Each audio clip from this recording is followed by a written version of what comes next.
But we understand that some person or persons got the police involved, and the police visited Imbotero, a very quiet community on the border with Venezuela, and brutalized the waraos who lived there. We understand that people were beaten, children were thrown around the place, food was destroyed, property was destroyed. This is the report we received, and we urge the police to conduct a proper investigation. The police in Region 1 seem to be on rogue parade, it seems. So it appears as though what was reported as an intelligence-led operation was really a vindictive operation on behalf of someone or some group of persons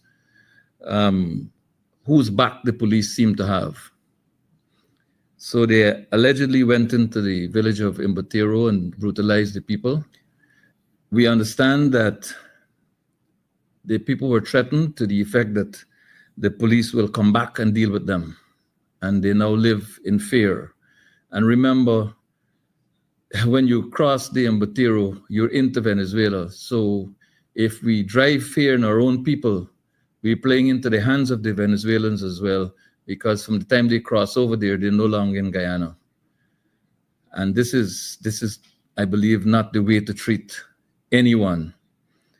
These people reportedly know absolutely nothing about drugs, drug use, or drug trafficking. I am advised by the residents of the Mabaruma sub-region that the person who appears to be closest connected to the issue is known to the police, who seem to have no interest in that person. And then there's the other issue where the United States sanctions are up in the air. Huh? People are talking all sorts of things about sanctions, and that if you associate with sanctioned persons, there are consequences. Well, I know that the US has placed sanctions against Venezuela, particularly when it comes to dealing with oil and trading in oil. And the police may wish to know that one of their own, a senior member of the Guyana Police Force, is alleged to be the owner of a fuel smuggling boat. It is further alleged that a regular citizen who is closely associated with the community policing organization fronts for that person.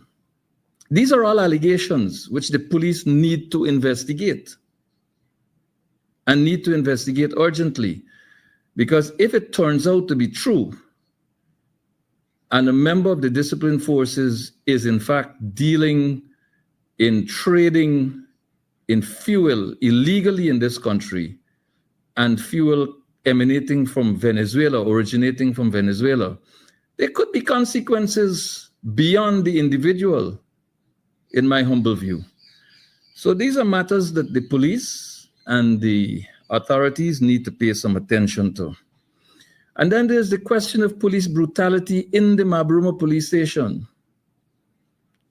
Reports suggest that beating people in custody seem to be a habit in Mabaruma. I mean, I grew up in that place, and everyone had high regard for the police. They were very, very professional back in those days. These days, you hear about police brutality. And the 4 warao gentlemen from Imbotero who were arrested, residents claim to hear them screaming in the police station, and have come to the conclusion that they were being beaten, being tortured.